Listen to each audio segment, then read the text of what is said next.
Essa foto eu fiz em Gaza em 2012, e ela foi uma das primeiras fotos que eu fiz. Eu entrei um dia depois dos bombardeios de 2012 na faixa de Gaza. Eu tinha ido à faixa de Gaza com um grupo de ajuda humanitária. É uma ONG da Holanda que trabalha há 20 anos com ajuda humanitária. E eu fui lá com esse trabalho. Era também a primeira vez que uma brasileira estava dentro dos grupos de ajuda humanitária dessa ONG. Entrar na faixa de Gaza nesse período foi assim um divisor de águas na minha vida como pessoa, porque eu sempre atuei com ajuda humanitária na minha cidade, aqui no Ceará, com meus pais sempre fizeram isso. E aí você ir para um local onde há um conflito, que as pessoas sabem que ao reconstruir tudo, daqui a pouco vai ser destruído. Isso marcou demais para mim, assim.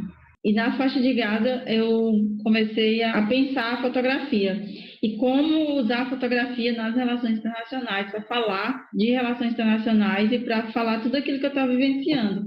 Na verdade, eu estava pensando em fotojornalismo sem saber que eu estava pensando sobre fotojornalismo, né? Depois eu conheci um fotógrafo que é professor lá da universidade, um dos maiores da região, Salem Nasser. Ele me deu umas aulas de fotografia, bem básicas, assim, mas fui com eles em vários lugares lá que eles iam fazer trabalho de fotografia para Cruz Vermelha Internacional. Essa foto a gente estava visitando, não com ele, mas com um grupo que eu tinha ido de ajuda humanitária, uma área que tinha sido bombardeada. E atrás dessa criança tinha um prédio totalmente destruído. Na frente dessas crianças, no prédio onde elas estavam, tinha um outro prédio também destruído com um carro, que era um táxi. O prédio destruído era a casa do taxista, né? Os escombros da casa estavam sobre esse carro. Então eu escolhi essa foto por isso, porque ela dá início à minha trajetória. E ela compõe o meu livro, que se chama Infância Refugiada, Retratos de um Conflito, que o Wagner Lindão, pessoa que eu tenho muita admiração e que é um cara assim que eu acho tanto como pessoa como profissional fantástico. Ele reconheceu um trabalho que eu fiz assim sem nenhuma pretensão na época de ser fotógrafa. Depois é que eu comecei a estudar, depois é que eu comecei a pensar fotografia, como ainda hoje estou estudando, como ainda hoje estou pensando fotografia.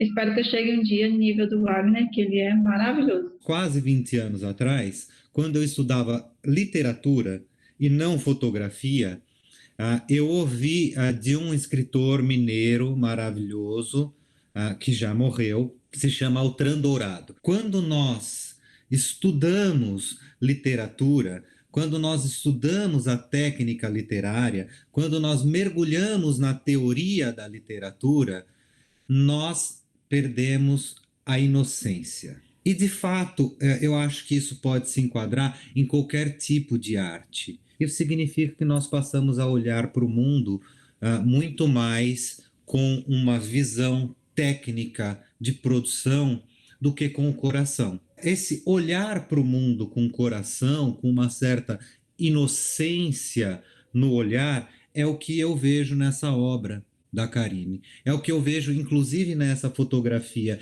Eu acho que é um elo muito interessante entre o trabalho dela, entre o momento em que ela se encontrava do ponto de vista dela enquanto fotógrafa e esses dois garotos. Há um elo entre eles. E um elo entre eles é justamente o vacilo entre o ser inocente e o estar amadurecendo, porque a Carine também estava ali com inocência, desconfiada, vacilante, porque ela não tinha o domínio da técnica e nem precisava, mas a gente já percebe ali a grandeza de um fotógrafo maduro. E essa foto, ela tem uma característica marcante do ponto de vista estético, que é o fato de ela ser PB. O preto e branco, para mim, é uma coisa muito especial, porque nós não vemos o mundo em preto e branco. Eu sempre me questiono qual é o motivo que levou um fotógrafo, um cinegrafista, um editor de vídeo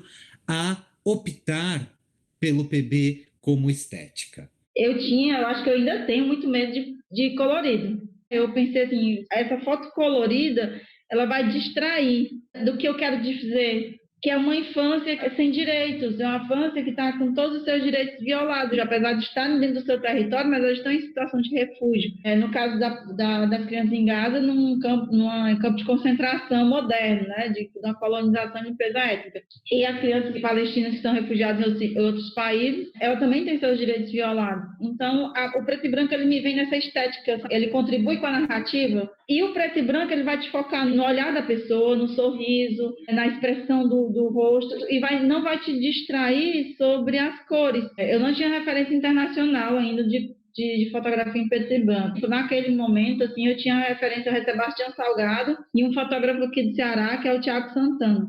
Eu lembrei do livro do Sebastião Salgado, que ele fala sobre imigrantes, o Êxodo. Mas depois eu comecei a pensar o preto e branco assim, mais como uma forma de uma identidade minha mesmo. Eu acho cor maravilhoso. Quando a cor contribui para a construção de significado dentro de qualquer obra, seja fotografia ou seja vídeo. Se não está contribuindo, eu não preciso dela para me distrair do ponto focal da mensagem. Quando a gente olha para essa fotografia que você apresentou hoje para a gente olhar, não me interessa saber qual é a cor da blusa, porque aquele tom escuro da blusa do menino que está em pé, ele pode ser vermelho. Eu não sei qual é. Ele pode ser um laranja escuro, ele pode ser preto. Não me interessa. Não me interessa. Me interessa aquela manchinha que está ali na blusa dele, que me parece cimento. Eu mergulho na imagem, eu vou captando na imagem, que na semiótica a gente chama de qualissignos. Esses detalhezinhos que vão me revelando a história que está sendo contada ali, além da superfície da imagem. Não me interessa o branco que está lá estourado do céu.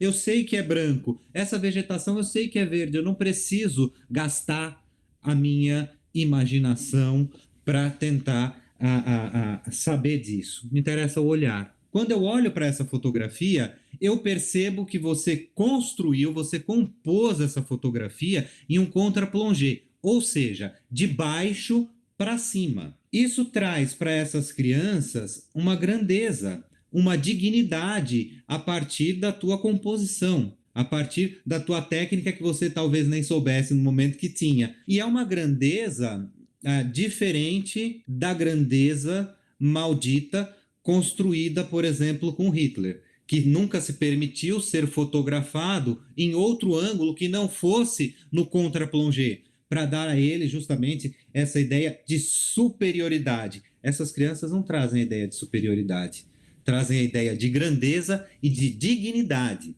Por que você optou por construir a dignidade e não cedeu à tentação que tantos profissionais cedem de mostrar aquilo que é feio, aquilo que é indigno? Quando eu fotografo, se eu não olhar e eu não sentir emoção por aquilo que eu fiz, para mim não tem sentido. E eu achei aquele enquadramento assim tão bonito, porque eu não ia ter os prédios destruídos, eu não teria a dor da pessoa que estava do meu lado.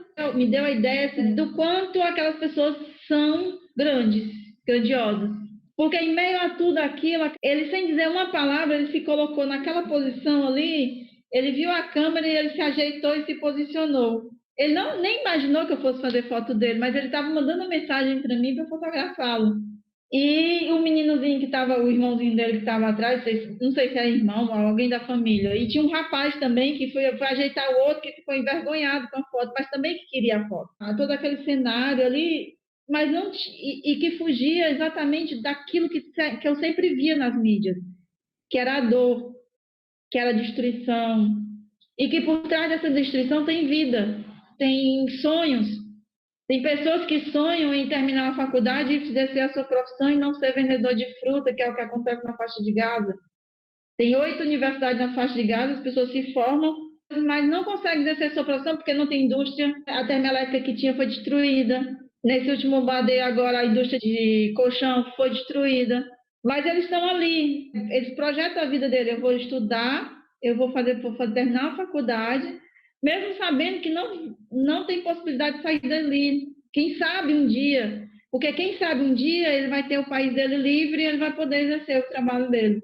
eu optei por isso, por mostrar a dignidade de um povo que luta pelo seu território, a dignidade de uma criança que luta para ter o direito à infância, a dignidade humana. Porque a mazela, a miséria, está todo dia aí na mídia. Eu não estou desmerecendo o trabalho do fotógrafo de conflitos, não. Mas essas pessoas, a maioria delas que ganham fama, que ganham notoriedade, elas ganham notoriedade em cima da mazela de um conflito. Elas se portam como se elas fossem uns heróis, como se fossem uns heróis ali no meio da guerra, musculoso, portão, não sei o que, ali naquele meio, aquele monte de aparelho. E eu fui em áreas, por exemplo, eu fui em áreas na Síria que a gente podia nem usar flash. Pode ser interpretado como sinal de que aquele local pode ser bombardeado ou algo assim, sabe? Atrair um bombardeio para aquilo. E te vira para fazer foto sem flash, sem tecnologia, se tu não tem, como eu não tinha e nem ainda hoje não tenho uma câmera, mas eu fazia o melhor que eu podia com aquilo que eu tinha. Não estou querendo ser puritana, né, nem querendo ser uma heroína, nem nada disso, mas eu estou querendo fazer o meu trabalho combinando eticamente com aquilo que eu acredito. Eu não quero fugir porque dos meus valores.